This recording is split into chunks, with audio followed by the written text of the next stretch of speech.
Now to a news alert, a new plea for James Holmes. This is video of the Aurora Theater shooting suspect. He was in court today, changing his plea to not guilty by reason of insanity. We have team coverage. 7 News reporter Amanda Cost finding out the defense wants to move this case to a different county. But we start with 7 News reporter Marshall Zellinger with what happens now that his plea has changed. James Holmes will be heading to the state mental hospital in Pueblo, but it could be more than a month before he's transferred from the Arapahoe County Jail to Pueblo because a clinician at this hospital wants to review all 40,000 pages of discovery first. How long he'll be down there is unknown, but the judge wants a status report by August 2nd. Aurora Theater shooting suspect James Holmes looks down at the terms he must agree to in order to plead not guilty by reason of insanity. Judge Colo read those terms aloud, word for word, then asked Holmes if he had any questions. Holmes, off camera, said one word, no. His attorneys then asked the judge for a new plea of not guilty by reason of insanity. The judge accepted. The whole insanity plea, I have a hard time with it based on some of the evidence I've seen. Marcus Weaver is among the victims who meet regularly with prosecutors. He was shot in the arm inside the Century 16 Theater. His date, Rebecca Wingo, one of the 12 murdered. The change of plea is at least progress for a case that's nearly 11 months old. Really kind of just went that we're finally moving this thing forward. The defense team keeps on wanting to push back further and further when we all want just to move on and get this done and get it over with so we can, move on with our lives. Joshua Nolan was shot in the arm and leg. He questions the intent of an insanity plea. I believe that's just his next move to personally, hurt me now on a mental factor, now on a physical factor.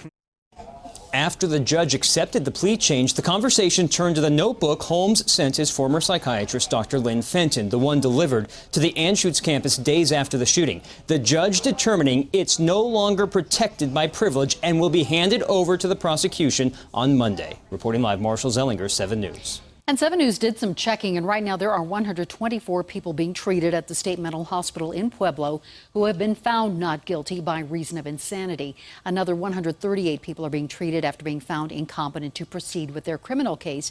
But the insanity plea doesn't always work. This year alone, 2 people have been sent to prison after jurors found them guilty after they entered pleas of not guilty by reason of insanity. Edward Romero, who killed and dismembered a 16-year-old girl, and Brett Luckett Thompson, who kidnapped and sexually assaulted an 8-year-old girl.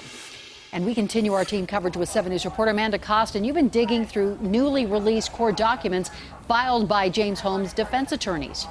And 89 filings. You can see here just how long the list is. Hundreds of pages released this morning. Now, I've been digging through all of these documents, and for the first time, it's opening up basically the strategy the defense has for defending the movie theater shooting suspect. They are attacking the state's case from all directions, addressing evidence, witness statements. And here we found multiple motions here trying to suppress statements that the suspect made after his arrest. You can see here that after he was arrested, detectives were asking him if anyone else was involved in the theater shooting, to which he responded, "It is just me." And they say they placed him into a vehicle, and on that way to the jail, at that time they were asking him again if anyone else was involved. And they're saying that the suspect went on to ask them, "How do I get a lawyer?" After that, he went on to say that he wanted to invoke his 6th Amendment. You can see that here in this statement, all of which they're saying happened before he was given his Miranda warnings. Now, going on with this, they're also saying that for the trial, they want to change the venue. They've filed a notice here, basically the intent to move this trial out of Arapahoe County. They have filed this notice here as well. They're also trying to change what the suspect will wear in court. They want him out of a jumpsuit and in civilian clothes. Going along with this, we found another motion here. You can see they're addressing the images that will be shown to jurors. They want to limit the amount of inflammatory, what they are calling the defense here, inflammatory images. They're saying that it could have effect on jurors and have what they're calling improper effects, offending those jurors and causing them to have sympathy for the victims' families and arousing passion against Mr. Holmes. Now, we showed you at the beginning here this long list of filings. Now, for each one of these, going along with it is a notice that they are going to be having some sort of a response from the prosecution. They're going to be objecting to it. And at the end, for all of these motions, they are requesting a hearing. That's a lot of hearings on deck for these motions.